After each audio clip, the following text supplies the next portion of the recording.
All right, you're all welcome to our session today.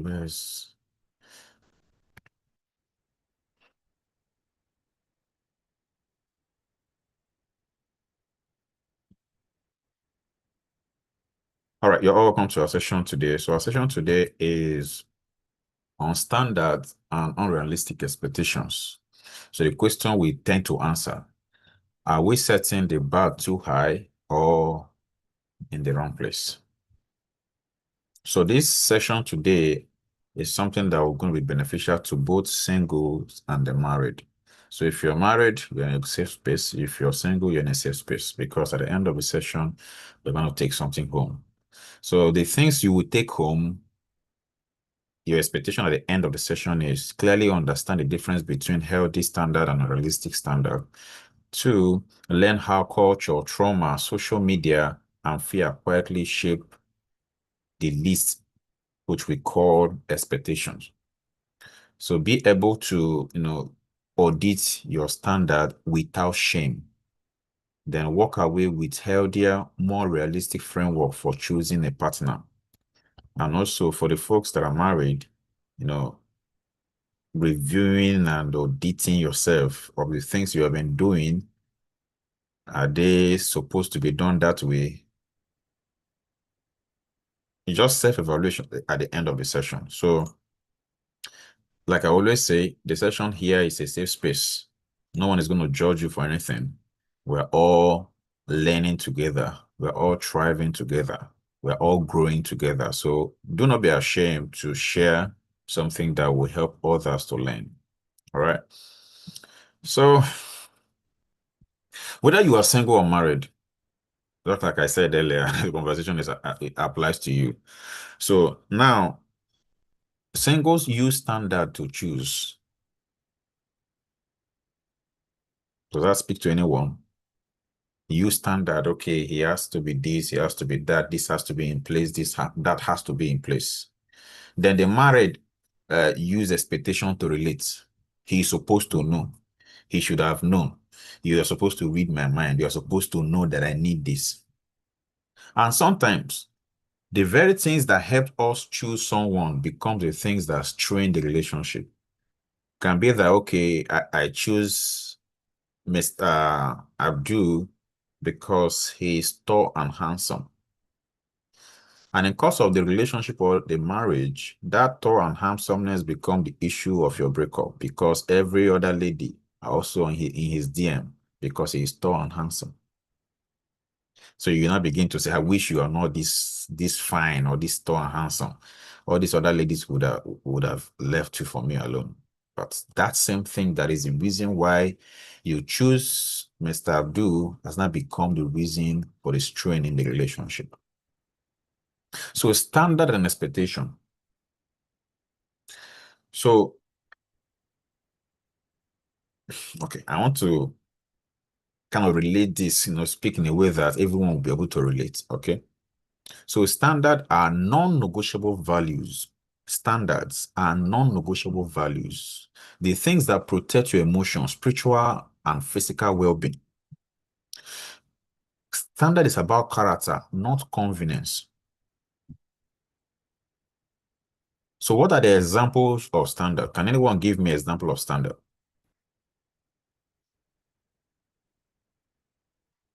I would say spirituality. How spiritual is the person you intend to be with? Okay, that's one. That's true. So which we can put that under the category of faith, all right, and value alignment. All right. So what other one can you remember? Any other person?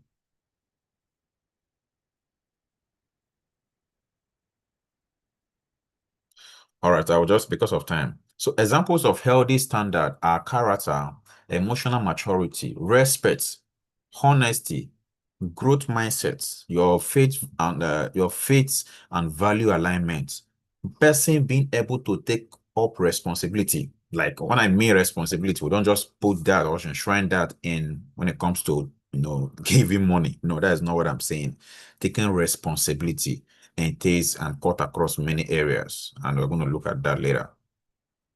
So these are the things that are healthy standards. So if you're going to be setting standard for yourself, these are the things you should be looking out for. If the person I'm into, or I want to go into a relationship, is the person respectful? Is he honest? Will the person say A, and when you come tomorrow, the A is A? Or the person will say A today, tomorrow the A is B?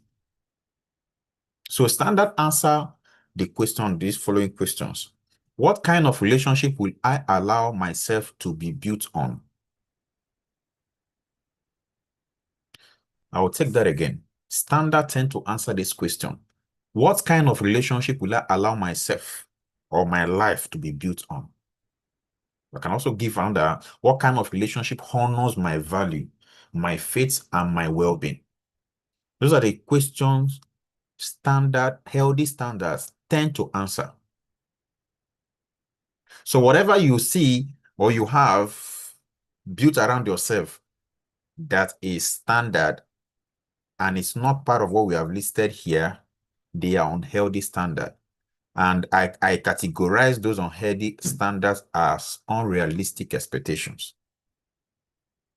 All right, we're going to be seeing some of them. So what are the unrealistic expectations? Can someone give me one or two? What do you think should be in a relationship unrealistic expectations?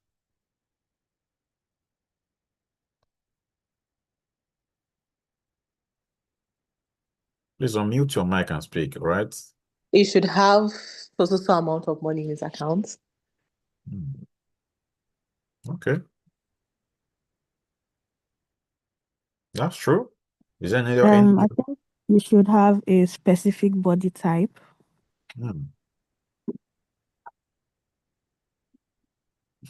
That's nice.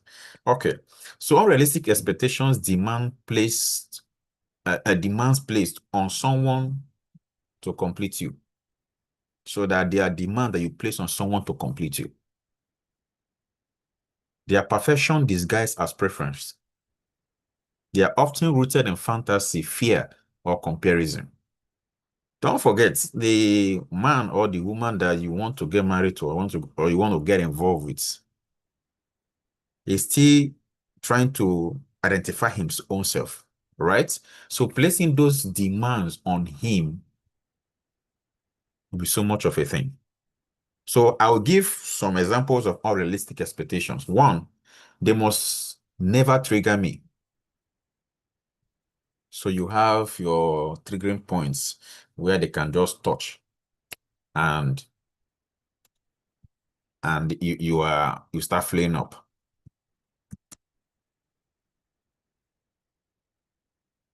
So that is one. So the second one is they should already be fully healed.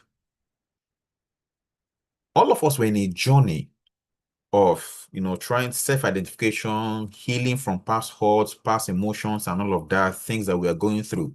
So if you need someone that is fully healed, that is to say you go to burial ground and you will identify, you exude the dead body there. That is the person that is fully healed.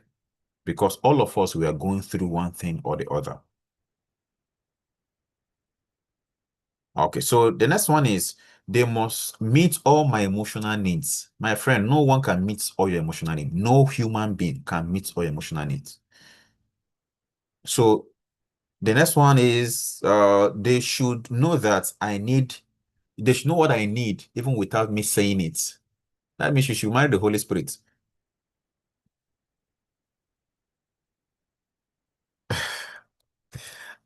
Am I so hard on you guys today? No. Okay. So they should know what I need without me saying it. They must be everything I didn't get growing up. Your father was poor. Your mother was poor.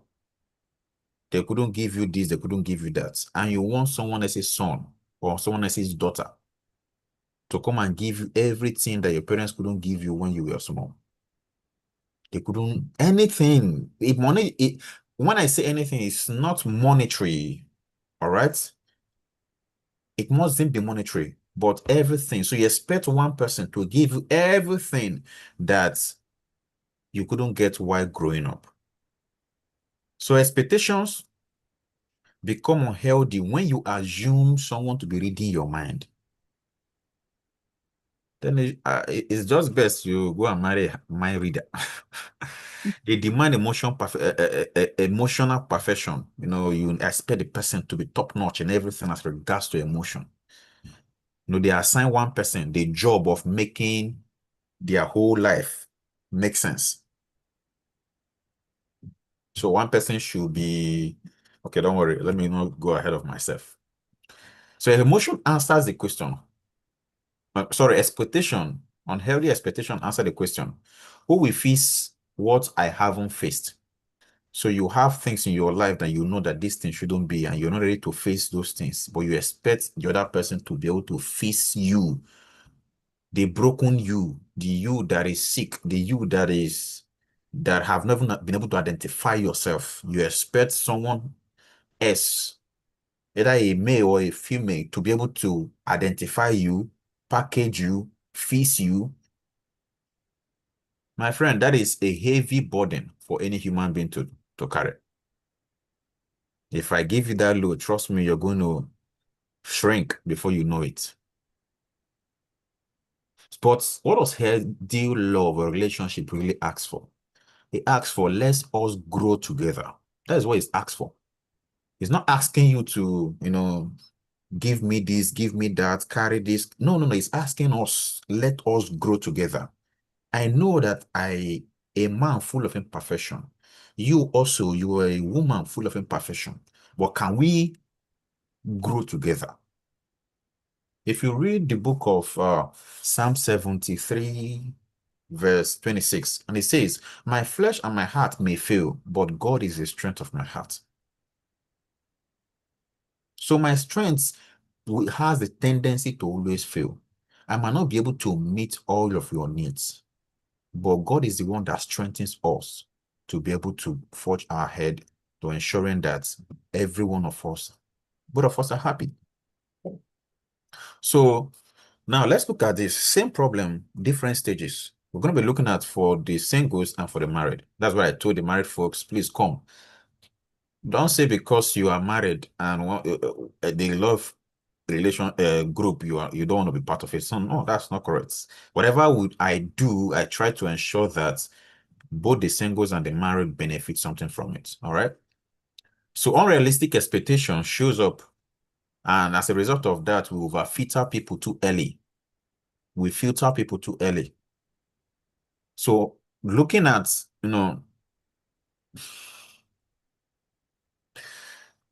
I know that somebody is going to tell me today that I'm hitting you guys so hard, but forgive me, we have to face it. All right. So looking for a finished person, like a finished product, someone that is not work in progress, someone that is not growing. You need someone that have already grown.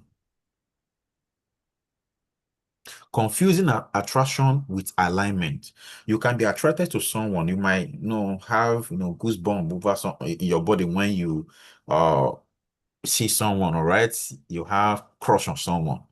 The fact that you have crush on someone and your heart is doing you that gym doesn't mean that your values align. Is it possible that you can just pause at some point and just ask yourself, does our values align? I know I love him, but it will get to a point where that love will dissipate. And what will only keep you guys going is because your values align. So the next one is disqualifying good people over minor flaws. Please look for pen and paper and write. Look for pen and paper and write, because these are things that you should, review later. Disqualifying people over minor flaws. Yes, he did this. It's true he did it. Is it possible you can give him a chance next time or a room to correct his mistakes? So sometimes we say, I know my worth, when what we really mean is, I am afraid of choosing the wrong person, or I'm afraid of choosing wrong. So when you say that I know my worth, can you ask yourself, what exactly are you saying? Are you saying you know your worth because you really know your worth? Or are you saying you know your worth because you are afraid of choosing the wrong person?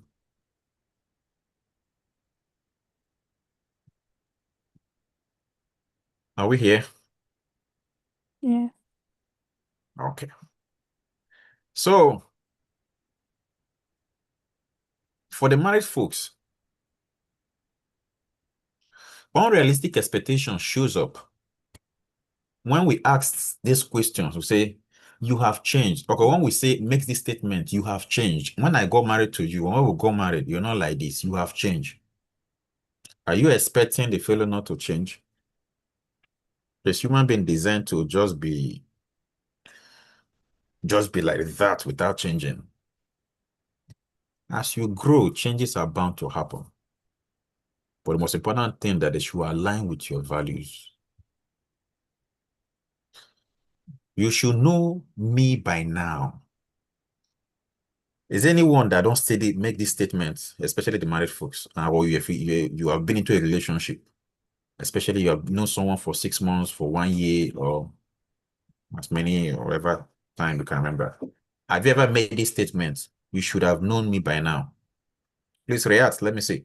Maybe I don't know whether I'm the only one here.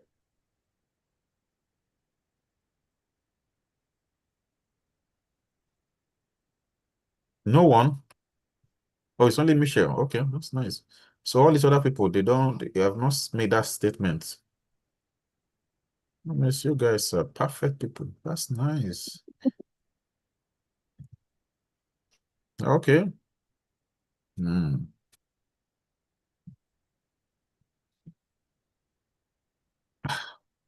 We make this statement every day. So, he said you would have known me by now. It's something that a statement that we make all the time, especially if you're in a relationship. With someone that you care about, someone that you love. All right. The next one is comparing your spouse to past version of themselves or others. Now, this one is a table breaker. Have you ever done this?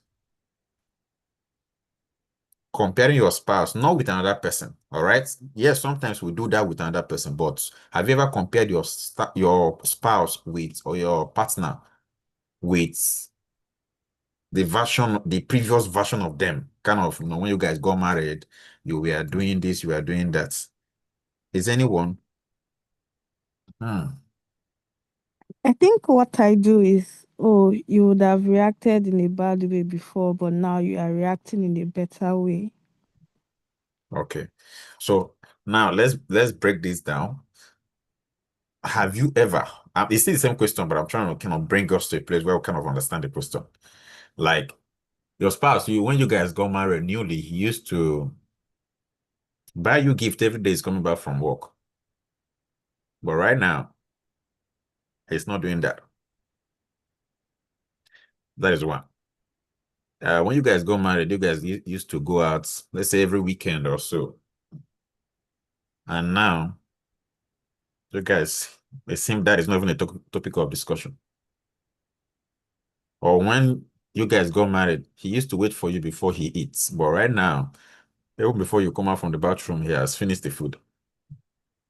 So now let's answer. Have you ever compared your spouse with the past version of themselves?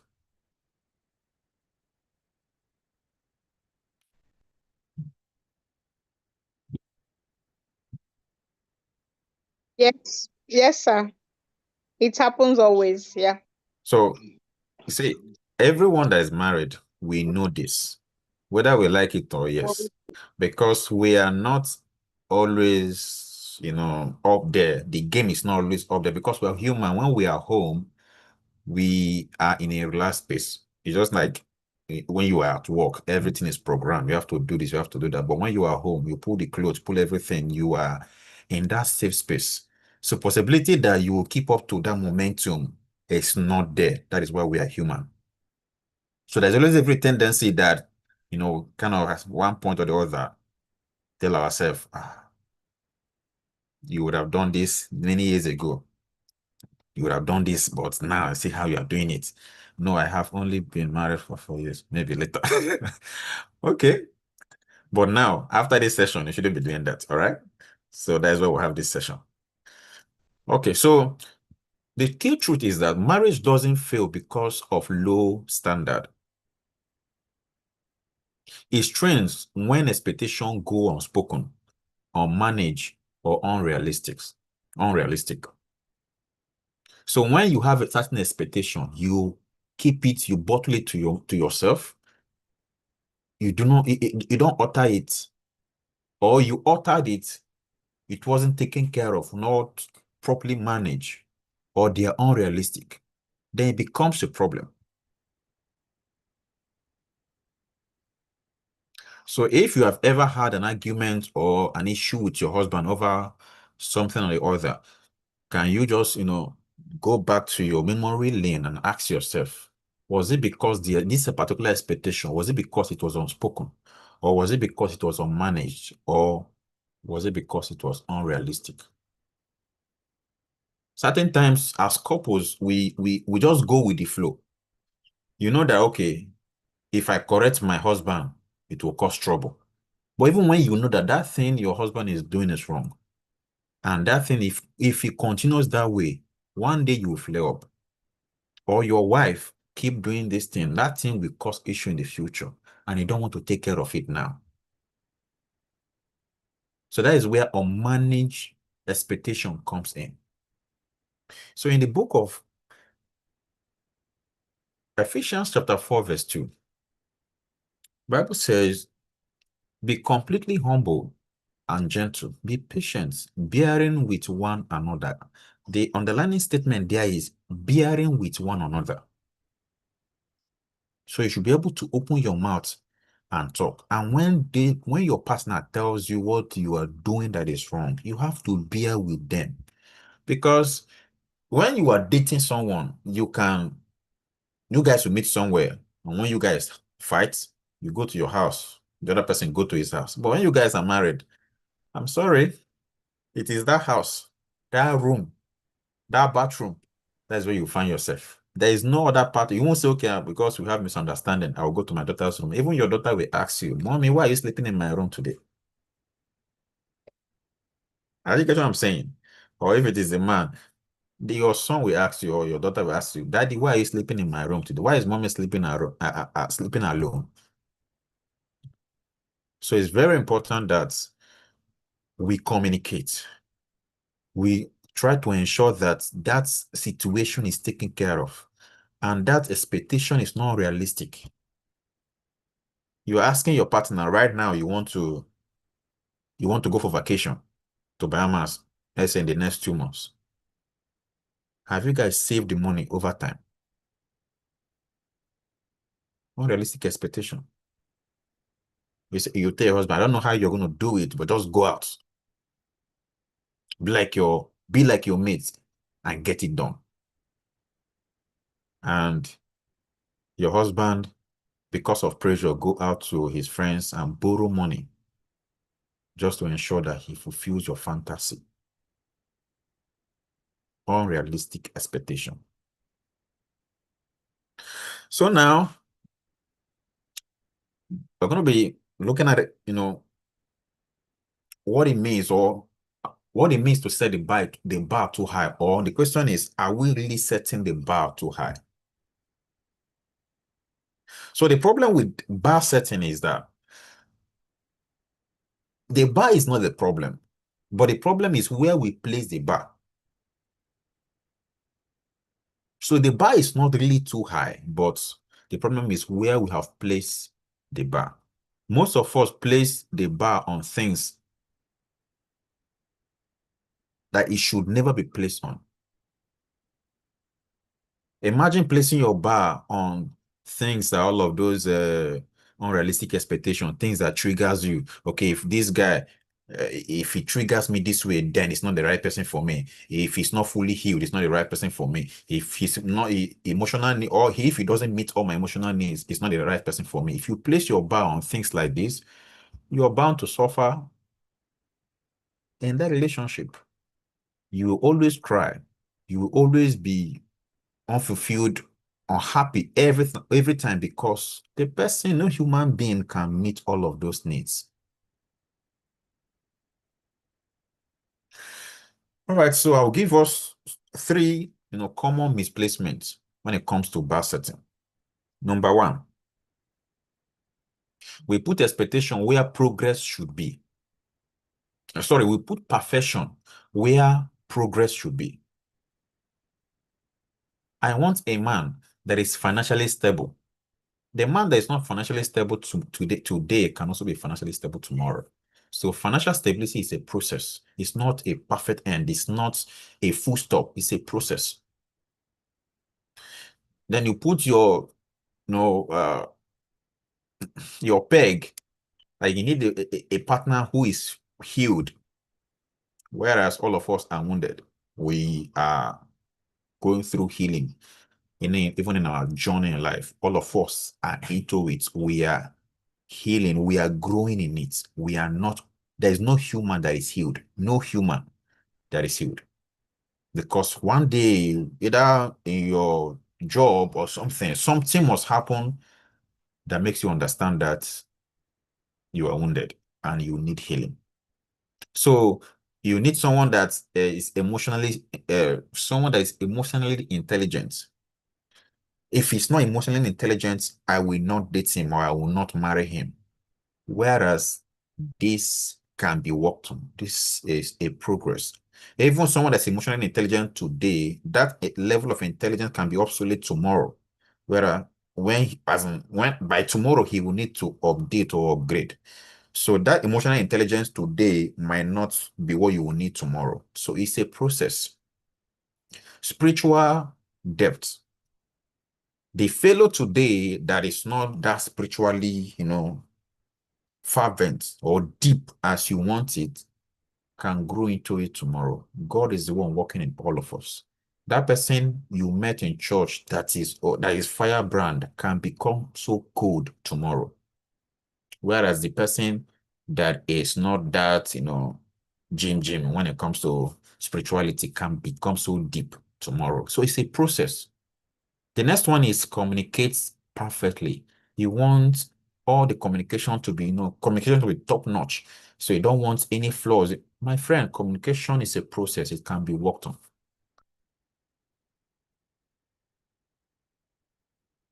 So are you looking for a partner or you are looking for your finished product? I need answers, my friend. This point stated here, does any one of them speak to you? We put perfection where progress should be. So the point I've made here, a partner who is healed, emotionally intelligent person, financially stable person, spiritually depth, as in deep, communicates perfectly. These are the things we put our, perfection on, whereas all of these are supposed to be work in progress, supposed to be a process, not a perfect end. So I'm asking you, are you looking for a partner or you're looking for a finished product?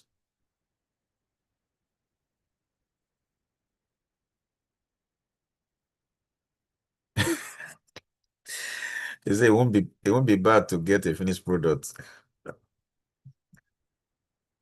but it is impossible. The question is this: we need finished products. Are you a finished product, or am I a finished product? That's the first question we should ask. If we're looking for a finished product,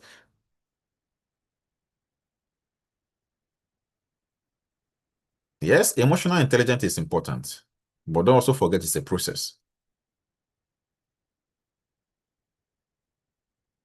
So what I'm actually trying to say with that is that you are looking for someone that is emotionally intelligent today, as in before you guys met, he is there. Whereas it's something that can be worked on. It's a process. I might just be 10% today. Tomorrow I might be 20%. Day after tomorrow, 30. The other day, 40. And that is how I'm going. There is a process. There is a growth pattern. Not just you want someone that is up there. That is why people, if you go out there today, especially to people in Nigeria, our girls over there, they want to get involved with a married person. Why? Because the married folk, the wife have dealt with the man and have trained the man to be very emotionally stable, to be that person, all right, to be emotionally intelligent. And with that, the man knows what to do, know how to do it, know, all of that. So when the side chick or the girl out there wants to date someone, he wants someone like that a lady, another woman have worked on and have developed to where he is now. So if you need someone that's emotionally stable, know that that person you're looking for has been worked on by another woman. Do you know how many times the man was corrected by the wife or the spouse, or the woman was corrected by the husband in course of the years of their relationship? You grow to a point where you are now there. Before the man coughs, you know what he's saying. Before the woman coughs, you know. It is a process, not a point. That is what I'm trying to communicate. So if you need someone there, just know that the Lord is your strength. Am I saying that someone shouldn't be sensitive? That's not what I'm saying. Someone shouldn't even have emotional intelligence at all. That's not what I'm saying. But just know that the person will not be up there. The person will grow with you. Emotional intelligence grows with time, grows with exposure, with experiences, with studies, with learning. That is how emotional intelligence grows. So even you that is asking for all of that, the question is, are you up there? Because we are very fast to point finger. We forget that when we point finger, the other fingers, 1, 2, 3, 4, are actually pointing at us. So if you need someone to be emotionally intelligent, also work on yourself and ensure that you are there. So for the singles, they must have it all figured out. That is what we want. I want someone that I don't need to stress myself. He has his life all figured out. That is a finished product, and that finished product belongs to another man or another woman. So for the married, you shouldn't still struggle with this. Or say, okay, this person you have been dealing with this shouldn't struggle with this anymore. We are expected to have grown. Assumption. So you have to take that off. But growth is ongoing. That is what I was trying to communicate. Growth is ongoing.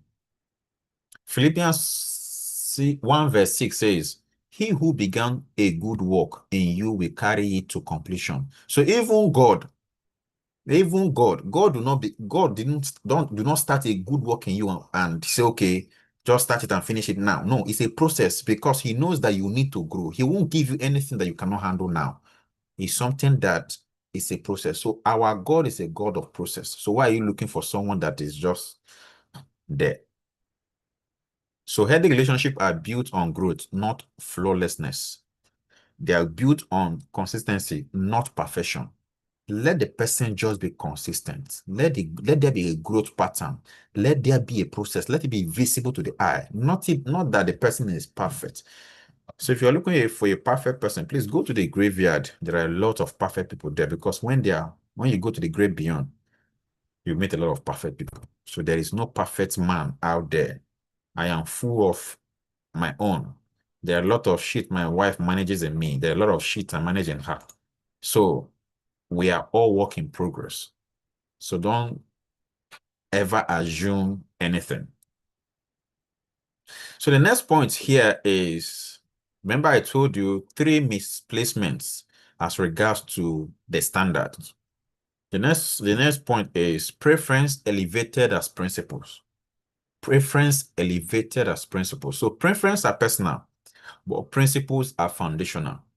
So principles, well, let me discuss preference first. So preferences are okay, but when preferences become a deal breaker, then there is a problem. Can someone give me an example of preference in a relationship?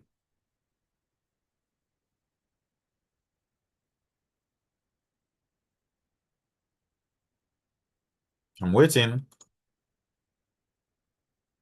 Can someone give me an example of preference in a relationship? Maybe married, cooking every day, cooking fresh food every day. Hmm. Yeah, yeah, yeah. This man must be married. Who said that? Faye? Okay. Cooking fresh food every day. Preference. You like it made fresh. Okay. Can someone else give me another example of preference? Especially the single folks. Can you give me an example of preference? Because you guys have a lot of them.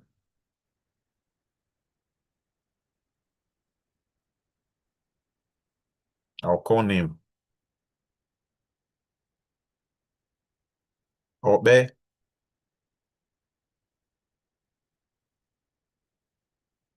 I'm not married now. You said that I say, married. married folks, give me example. Are you not unmarried? Are you So, married?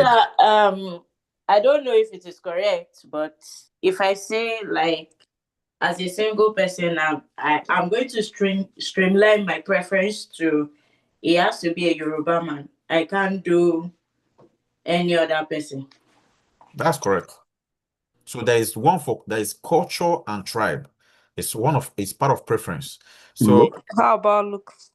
yes, look, personalities and styles. It's part of preference. How the person dressed, how the person speaks, accent, the height of the person. The person has to be tall, dark, you know, have good dress sense.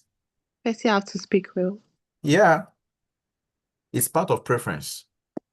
But when the preference become a deal breaker, we will start shrinking our pool unnecessarily. So that is to see people that you be able to marry or get involved with become small. Because you say, okay, I don't want to marry a Yoruba man. The question is, how many Yoruba people are in St. John's? You understand? You say, okay, I want a very tall person. In your circle, the places you go, how many tall people are there? You want someone that speaks in a particular way. In your environment, how many people speaks that way? You want someone that wear, luxurious clothes, have, certain dress sense, which is not bad, but by the time you have all of these preferences, it becomes a deal breaker. Sorry, when that preference become a deal breaker, then you see that people that you will say, okay, I can go out with, I will be able to marry, the circle becomes small because you have, streamline is okay, this one cannot fit in, this one cannot fit in, this one cannot fit in. So it's only like few people that can be able to fit into that. Proverbs 31 verse 30 says, charm is deceptive, beauty is fleeting. So please, let attention be paid on things that are more foundational than, personal, like preference. Now, I have two questions for you guys. And please unmute your mic and speak. Number one question. If you remove 3 preferences from your list, would love still be possible?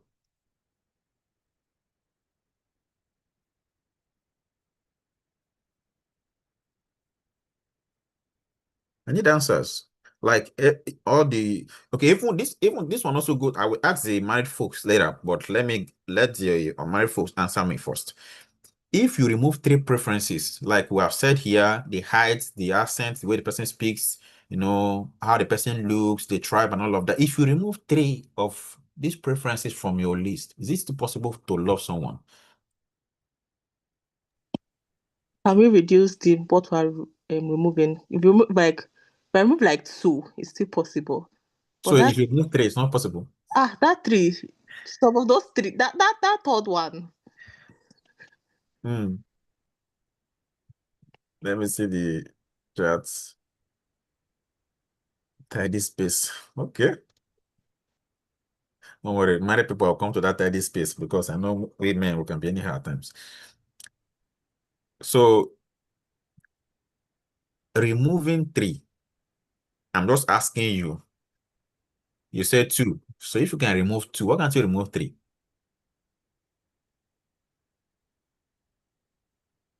It's not like the love is not possible. It's just that it will take a lot of time if you remove that third one. That's what we're just saying. We're just saying that you are shrinking with all of this. By the time it becomes deal breaker, your circle will shrink. And when your circle shrinks, it becomes kind of hard meeting the person that will meet your fantasy. That's what I'm saying. But if we remove, for instance, if height is your problem, and you say, okay, you remove height, okay, anyone can come in. We'll take height out. And we'll come to, let's say, tribe and culture. For instance, you are a Yoruba person, and you say, okay, any tribe and culture I can marry to any tribe, I can marry to any culture. So we have succeeded in moving to. Now, the other one is specific age brackets. You say, okay, the person must be this age. So you now see that if we're able to remove height, remove tribe, and remove age, the other one becomes more easy to meet. You can be able to see more people, or you can be able to meet more people that meet these preferences. But by the time you have the preference, the preference list is so long, my friend, it becomes kind of hard. They are there. I'm not saying it's not possible, but just give instance when you are looking for a job and you say, okay, the company must be this, must be that, must be that. It must meet this, it must meet that. Before you can be able to land a role that will meet all of those specifications becomes kind of hard. So the next question for you is, if you got everything on your list, would you actually be able to keep them? Keep them in what sense? You need Mr. Man that is fine like fire. Fine is not on my list. I'm not saying no. Okay, I'm just saying that it's fine. That has the height that can complement. You have height, right? That can complement your height. And he has the fine accent when he speaks. The tribe, he is Yoruba. The age, he must know me by 1 year or 2 or 3, not more than that. The personality style, he must be person, he must have the style, he must have the presence. When he steps into a room, everybody must know that the Odogu is here. If you have all of this put together, can you be able to keep him without all of this thing being issue while your relationship will be strained? I get what I'm saying. Yes, I get what you're saying. But so I'm not trying to argue or deny anything. Some of these things are not on my list anyway. But I feel like you just said those things are preferences. So when we come to like the ones that must be compulsory, if he has what is on my On your list. compulsory list, yes. I feel like it would be easy to keep that kind of a person. So the question I have for you is, earlier when we started, I made mention of things that should be on your compulsory list. Yes. I said, number 1 is character, Yes. emotional maturity, respect, Yes. honesty, Yes. growth mindsets, faith and your values, alignment, responsibility. So all of the things you said in your list that are compulsory, are they part of this, or they are things that are different from one thing? No, they are part of this. Okay. So we said these ones are kind of fixed. They are non-negotiable. For you to get into relationship with someone, the person should be a person of character. It's not about you, what you want or what you don't want. It's like a universal language. The person must be a person of character. You wouldn't want to get yourself involved with someone that don't have character. The person must have respect for himself first, because the way we treat people is just mean that we don't have respect for ourselves. So, but if I have respect for myself, that means I will have respect for you. So the person is honest. It's not about getting involved. It's when you get involved with someone that is not honest, then tomorrow you're going to feel, is this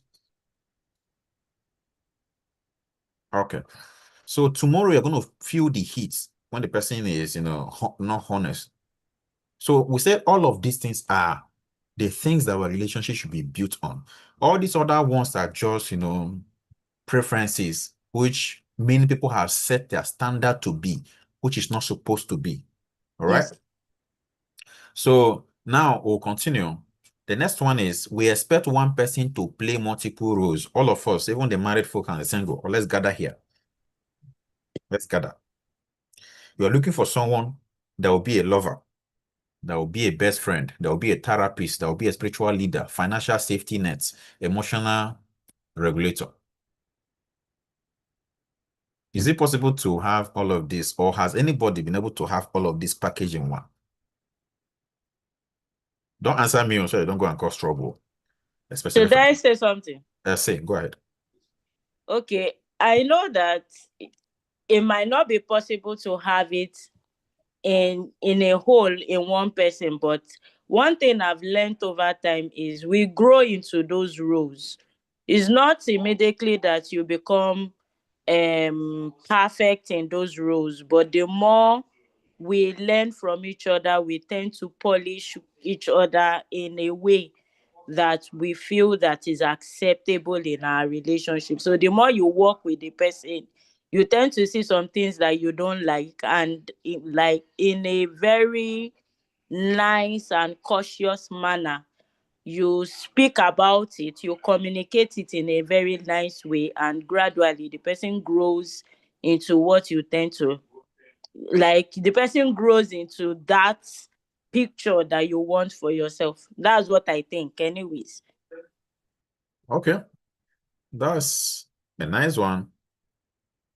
But one thing we must know is this. If all of these are things you are looking out for, you're looking for a man, and these are the things you're looking out for, just know that it's not partnership. That is pressure. You get what I'm saying? That is pressure. Because even the married folks will tell you, the emotional regulator, even when your partner tend to, act that role, many times we feel offended because we feel that the partner is always, complaining, always talking too much, always, picking on you.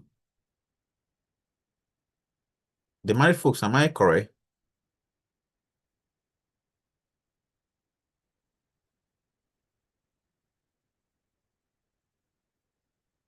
Okay, so even companies require their staff to play multiple roles. That is true. But the question, have you also asked why staff used to resign from companies?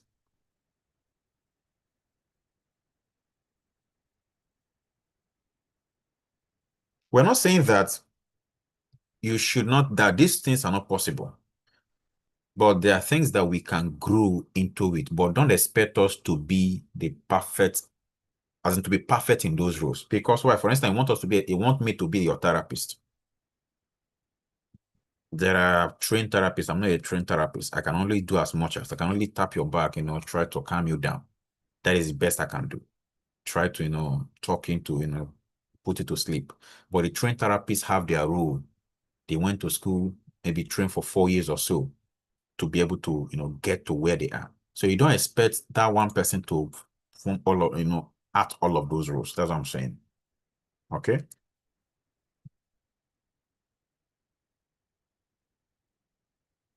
The married folks, can you guys say something about, expecting someone to act multiple roles?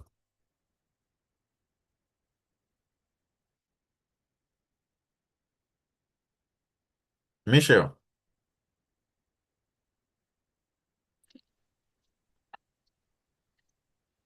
The question again. okay. We talked about, we expect one person to play multiple roles. Many people want one person to be their lover, their best friend, their therapist, their spiritual leader, their financial safety net, their emotional regulator. And we are saying that this is not partnership. This is putting someone under pressure. How realistic is this?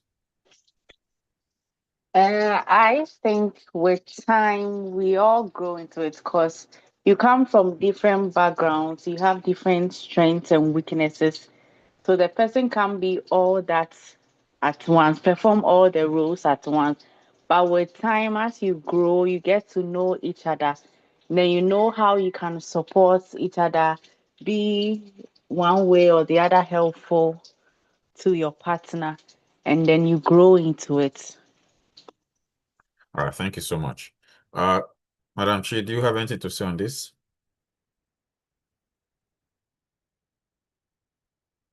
She's still here. Madam Chi?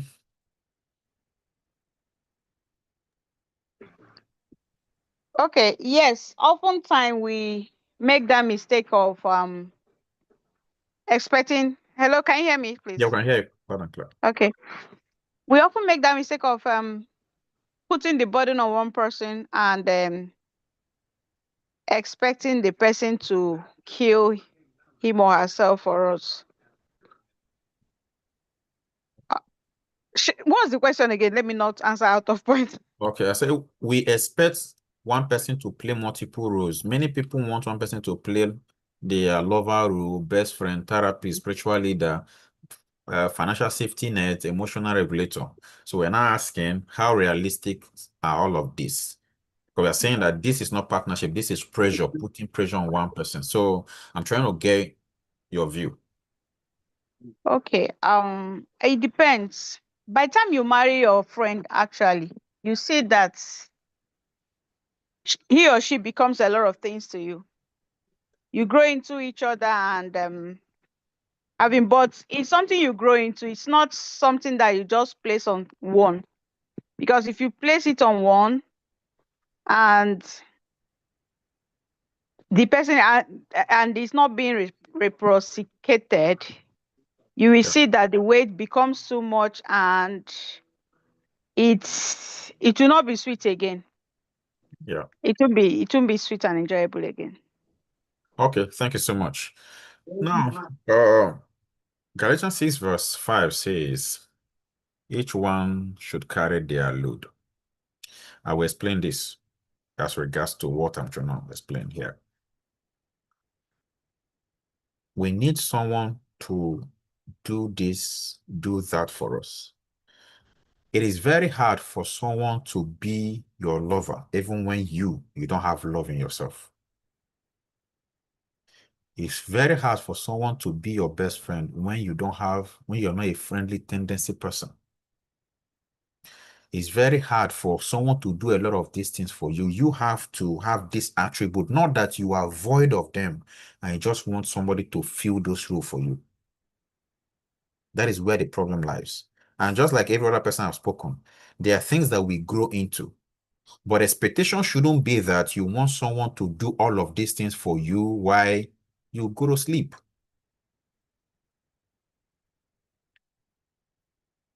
Hope you got that. So no partner can be your source of identity. Identity should be something that you define by yourself. You find yourself. The person should be able to run with the identity that you have proven. Kind of be able to regulate your own emotion. Know God for yourself, your spiritual anchor. Have that spiritual relationship with God for yourself. So your happiness is your engine. If your happiness is placed on someone else, that is to say, possibility that you're going to be happy might really not be there, or it might be 1 into, let's say 3 into 10, because human beings have tendency to always annoy people. Me, I have tendency to always annoy my wife. You too, you have tendency to always annoy your partner. I know. You can say otherwise, but it is what it is. The heart is, your mind is thinking of something different and your partner wants something different, and how can I manage all of this at once? So we have that tendency. So your happiness should be your primary responsibility. Your spiritual growth should be your primary responsibility. Knowing God for yourself should be your primary responsibility. Kind of being able to regulate your own emotion. Now, your identity, you should be able to know your identity. Your partner can help you, trying to help you identify who you are, but it's not his responsibility to identify who you are.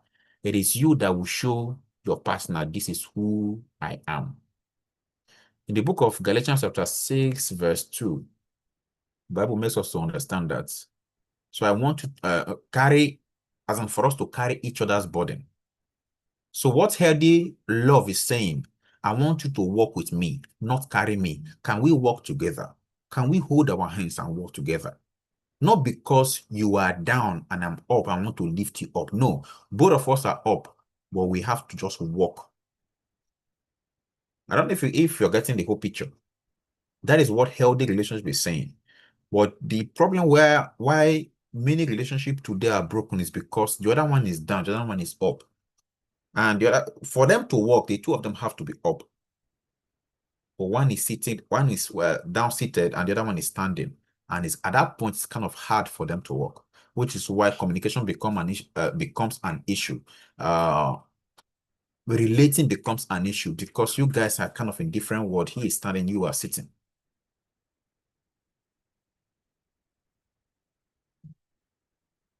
Do you guys grab that now? Yes, please. Yes, sir. Okay. So the next point is, so where do all realistic expectations, where do they come from? Can someone give me an example? All realistic expectations, where do they come from? Social media. That's one. Yeah, that's correct. Two. Influence from friends. Okay, that's correct. Three. I know there are daily things, so I know you know that. All right, because of time, this is a part. Movies. Sorry? Movies. Movies. Okay, that's correct. So this is where you audit yourself. All of the things we are saying is something that you need to sit back and kind of audit yourself. Is it that I'm putting so much pressure on my partner?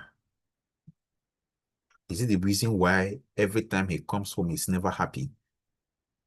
Or even when he tends to smile, he just smiles just to make me happy? Can your partner come home all because the home is safe and conducive for him? So this is a place of self-audit. So past wounds is number one. Unhealed pains from your past relationships. So you say things like, I wouldn't want to go through that again. I wouldn't want to go through that again. So past wounds and unhealed pains. So because of that, when you see your partner doing something, you constantly correct your partner, over-correcting them. So, but protection can quickly become control. So the next point is social media and highlight reels, just like we said. So we compare ourselves with behind the scene to someone else edited moments. Do you realize that no one really posts pictures where they're not looking beautiful on social media? Do you realize that? Everyone posts pictures that are polished on social media. So your own is behind the scene. You're comparing yourself with someone that's, posted edited moments to social media. So Galatians 6 verse 4 says, each one should test their own action without comparing themselves with someone else. So in this section, I want you to take home this. Every relationship you admire has a conversation that you do not see. Every relationship you admire, they have a conversation that you don't see. They only bring to social media what they want you to see. So fear of vulnerability is the next one. Sometimes we raise the bar because if no one qualifies, no one can hurt me. So that is not standard. That is self-defense. You put the bar so high that if no one qualifies, then no one can hurt me. So you're actually afraid of hurt, not that you're actually looking for love or you are kind of setting standard. So that is self-defense, not standard. Are we all still here? Yes, we are. Okay. Now, I'm going to be giving us 3 layers of relationship filters, healthy framework for relationship, 3 layers. Number 1, your values. Your values are non-negotiable. If you're going into a relationship or you're into a relationship, your values are non-negotiable. And can someone give me 2-3 values? 2-3 values, please. Unmute and speak. Spirituality, like faith, having the same faith. Okay. That's one.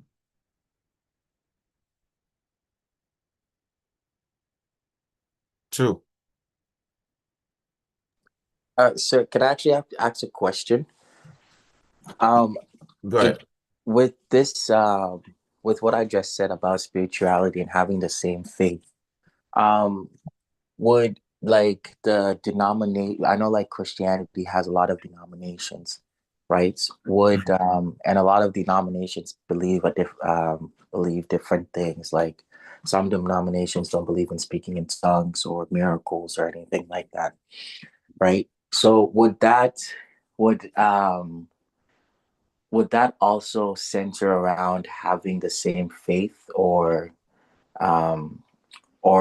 like would that also be high standards as well? Okay. On that, I will categorize that under shared core value.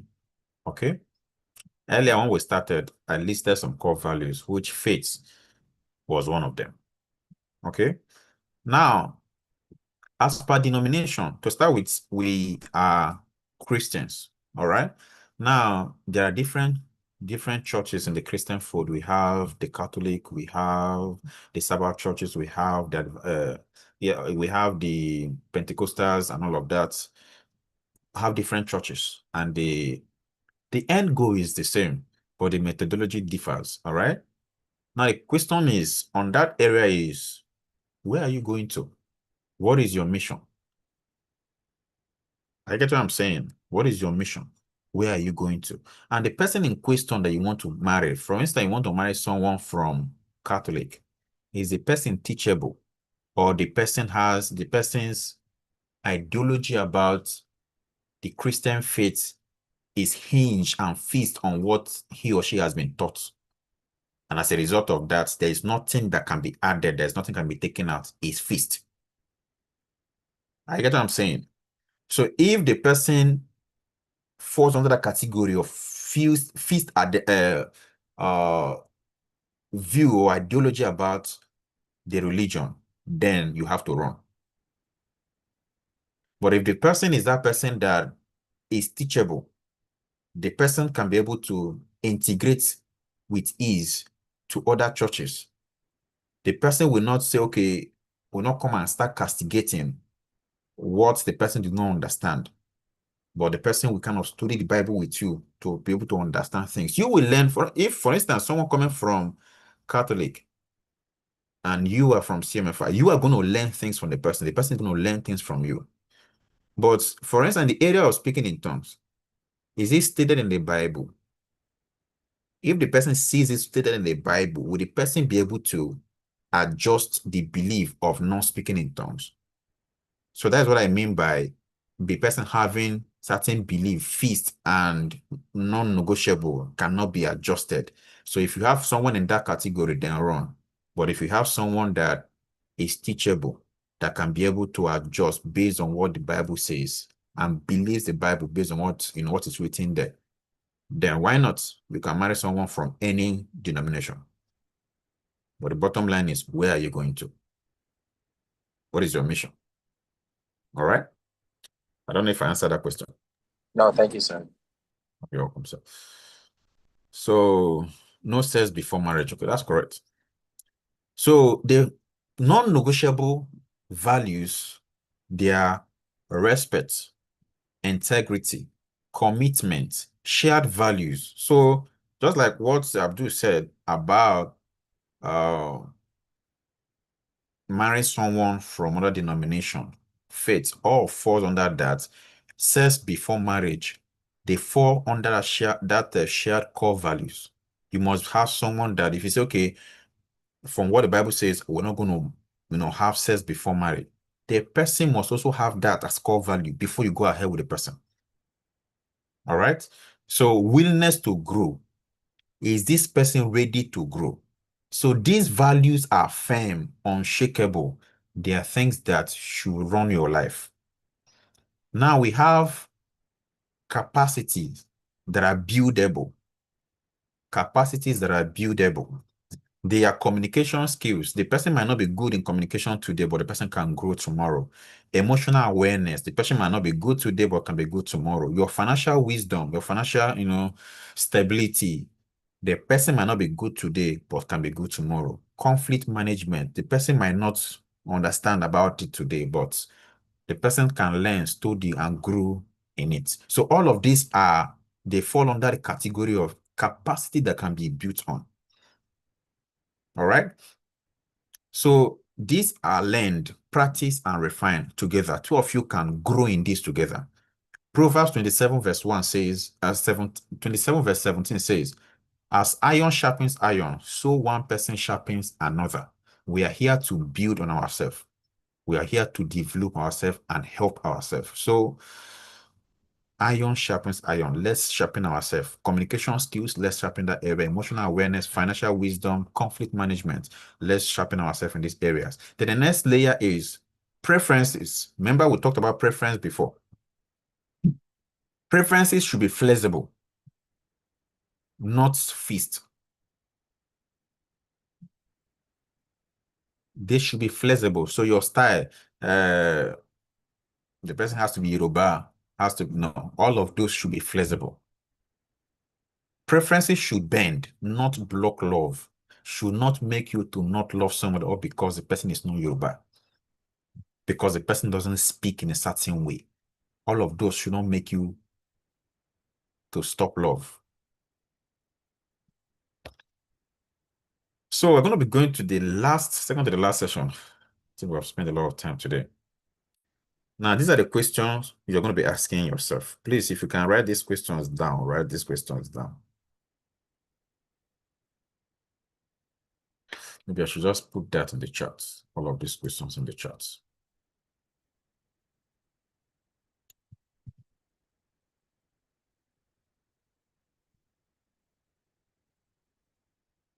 So the questions are in the chat.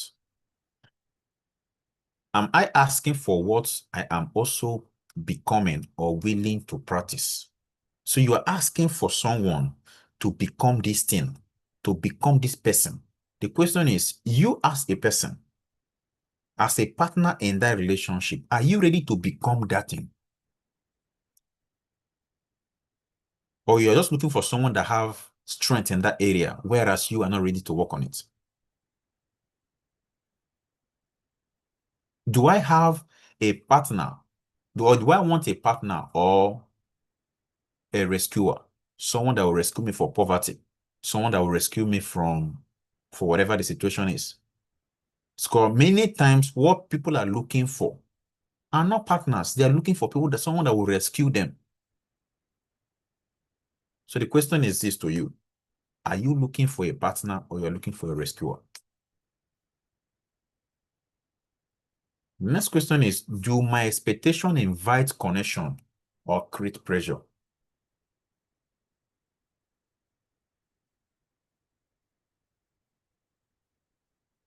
Do my expectation invite connection or create pressure? The next point is this standard protecting my values or my fear? So all of these standard, the things you call standard, you have put position all around yourself, are they because of fear of the unknown, the things that you are afraid of, or they actually hinge on your values? Have I clearly communicated this or silently hoping that it happens? You are married. You don't talk to your husband. Things are bothering you. You will just bottle it up in your heart. So the question is, this particular thing, have I clearly communicated this or silently hoping that it happens? Would I feel safe being fully known by the kind of person I want you to become? So I want you to be this person and this and that person. Would I feel safe to be fully known by the kind of person I say I want you to become?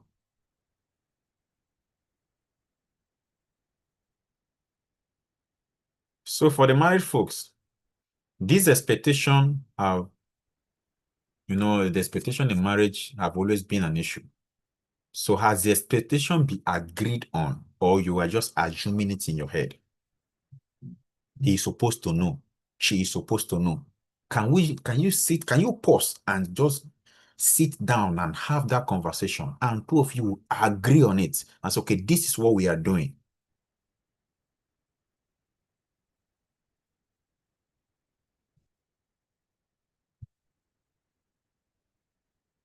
I know this is that time that in meetings like this where conversation becomes hard, people do not respond to any questions.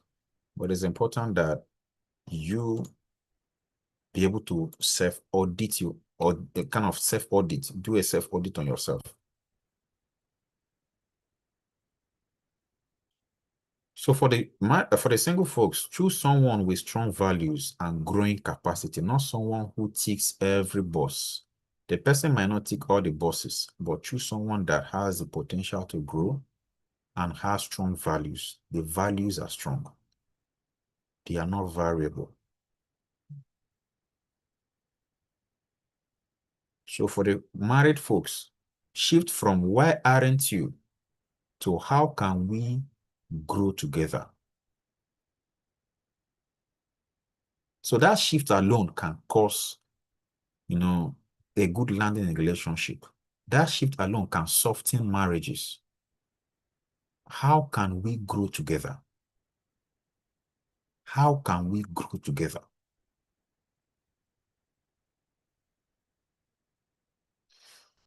So in a closing note,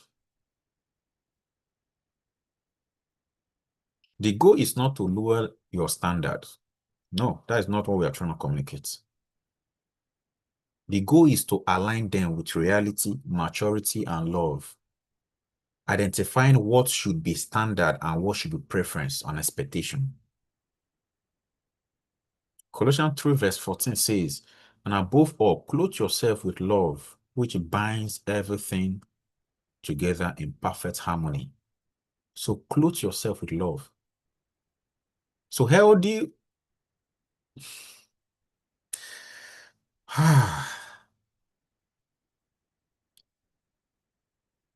healthy love is not about finding someone who meets every expectation. No, that's not it.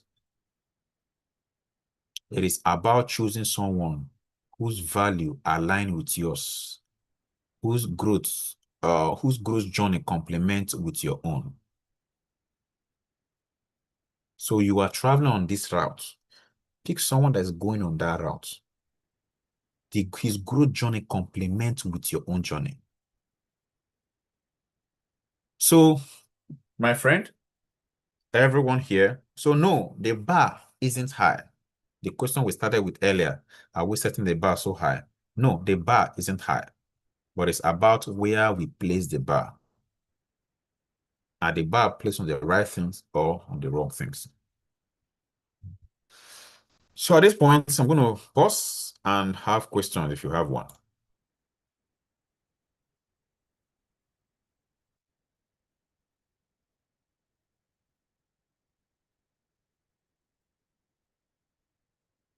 Questions, please. If you have one, unmute your mics, please, if you can.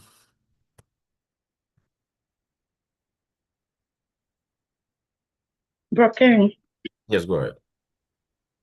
What limits can one compromise on their values? Is there a limit to compromising?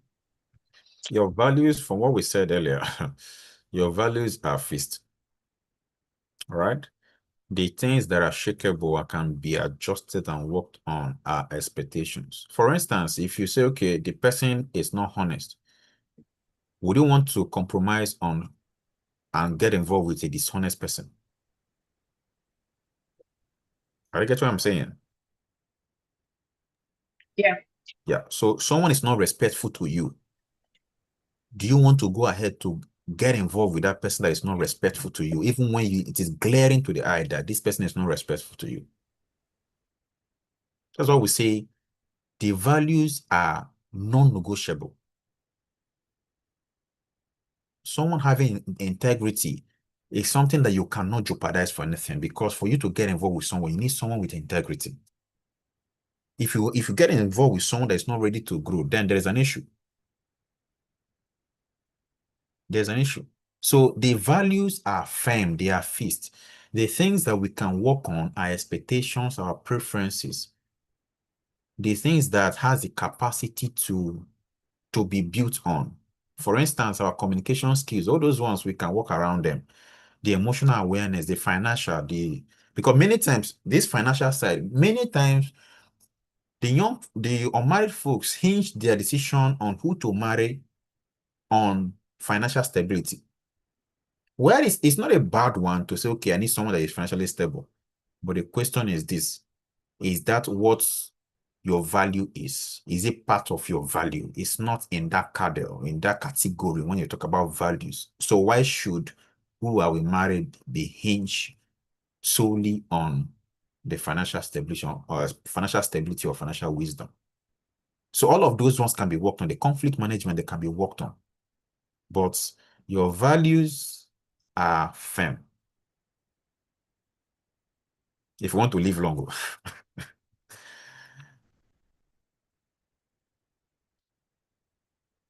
All right? Did I answer the question? Yes. Thank you. Thank you. Another question?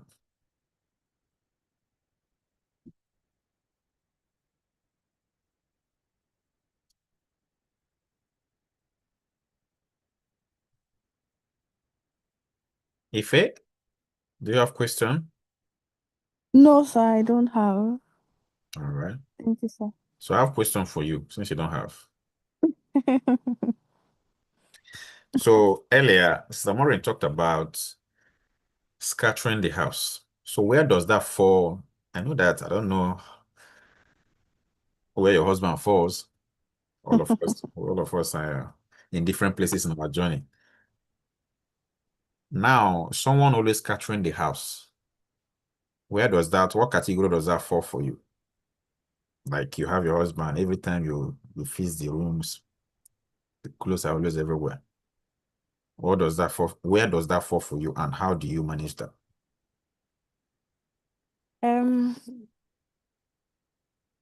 For me, is something that can be adjusted. We'll both scatter it, we'll both arrange it together. I like the answer. Like the answer, seriously, because it's something that is not part of the values. It's something that can be built on, that can be worked on, right? So Yes. that shouldn't be a reason why marriage should break, or because the man or the woman is quote and unquote dirty or always scattering, all right?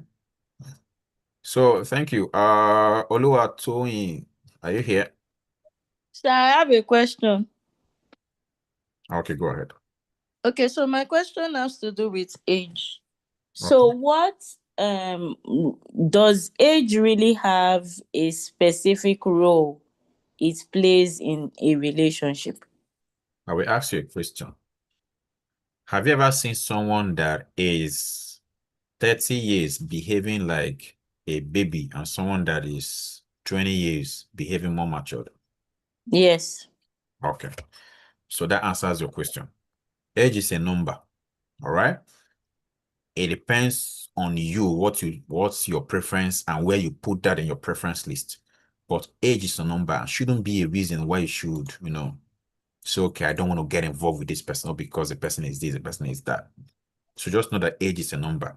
But am I saying that you should go and marry a 2-year-old boy, or because the age is a number? No, because the maturity level of 2-year-old boy is nothing to write home about, right? So you can get involved with someone that you are older than, but has the ability of a man and very matured.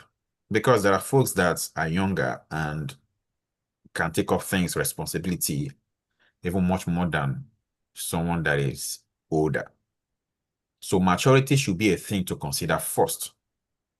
Because the person might actually be your age or even senior you, but is the person matured enough? If the person is not matured enough, then it's not the right person for you. Whereas you get, on the other end, you get another person that you are senior that, for instance, you are 25 years and the other person is 22 years, and the person is very matured and has the initiative and take responsibility. The question is this: between the person that is 22 years and the person that is, let's say, 28 years, the other 22 years is kind of very matured and take initiative and take responsibility. Whereas the other person that is 28 years doesn't take initiative, is not responsible, is not matured. Who would you get involved with? The one that can take initiative now, the 22-year-old person.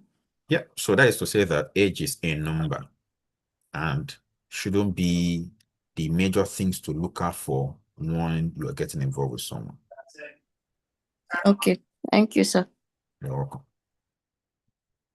Any other question? So I have Mrs. Adeoyi Oluwatoyin. Are you here?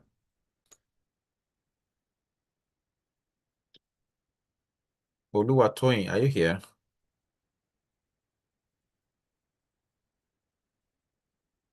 Yes, sir. Okay, so I have a question for you. Can I ask?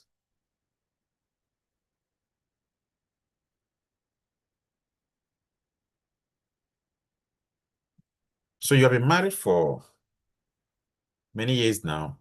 What has been that things that when you look back, you tell yourself that thank God I didn't make this decision all because of the mistake of yesterday. He is better off today. Can you share?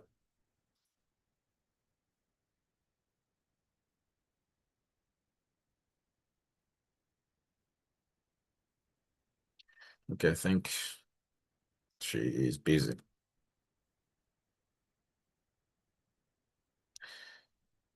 Tamara.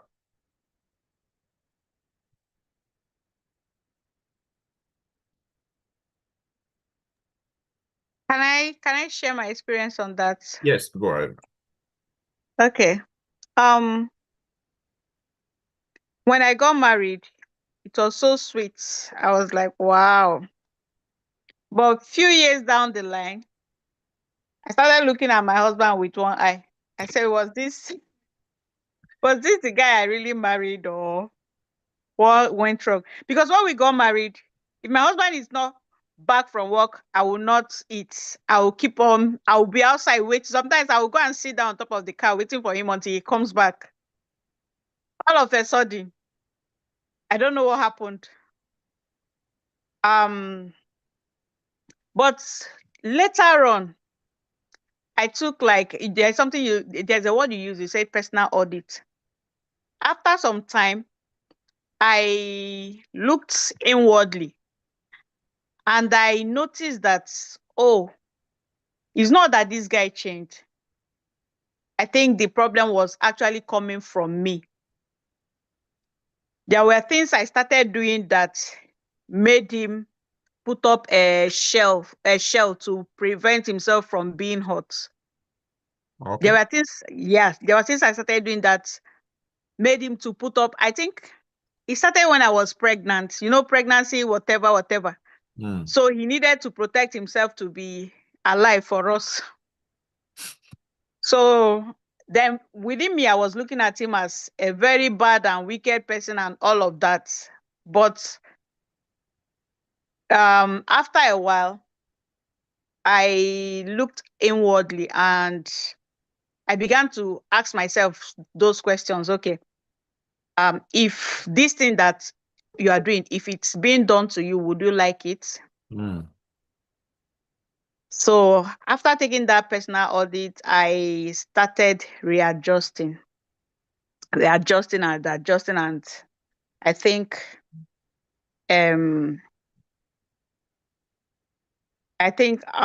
it's better today than it was a few years back. That's so nice. Thank you so much for sharing that. So the bottom line here is personal audit. Everyone, things are not going well. Before you start pointing finger, please point the finger at yourself first. Audit yourself first. Don't be looking at who is wrong, who is not doing this, he's not nice, he's not. No. The first person is you, both the male, both the female. The first person that has to be audited is you. So don't go start pointing finger on anyone. So once you're able to take care of yourself and the audit was done and you have identified the flaws and you're able to work on them, you will see that the other party will begin to readjust. Then before you guys cannot have a conversation. But many times what we do is that we start having conversation even without first auditing ourselves. And at the end of the day, even when you have the conversation, it won't amount to anything because there was no self-audit. The conversation will only end in finger pointing. All right, so that is it for me, and I hope someone got something today. For the unmarried folks, please look at your values. Your value should be where your decision should be made from, not on expectations or preferences. Preferences should be something that is flexible, that you can be able to adjust. Don't go and say, okay, I don't want to marry a Yoruba person. And as a result of that, a lot of Yoruba people are in your DM, and you say, can't I just get an Igbo person? No, don't do that. That should be secondary. I always tell people, marry the God man. It shouldn't be someone, God can raise anyone to be that person for you, to be that person that will help you to fulfill purpose. So if all you do is just to hinge your interest on who to marry and who not to marry on a particular tribe, that becomes an issue. So the more long your preferences are, the least, the more shrinking your circle of those you can choose from will be. So please broaden it, make it bigger. Don't be that fellow that will kind of limit it by yourself and for yourself. So at this point, I want to say thank you to everyone for taking out this time to joining us today.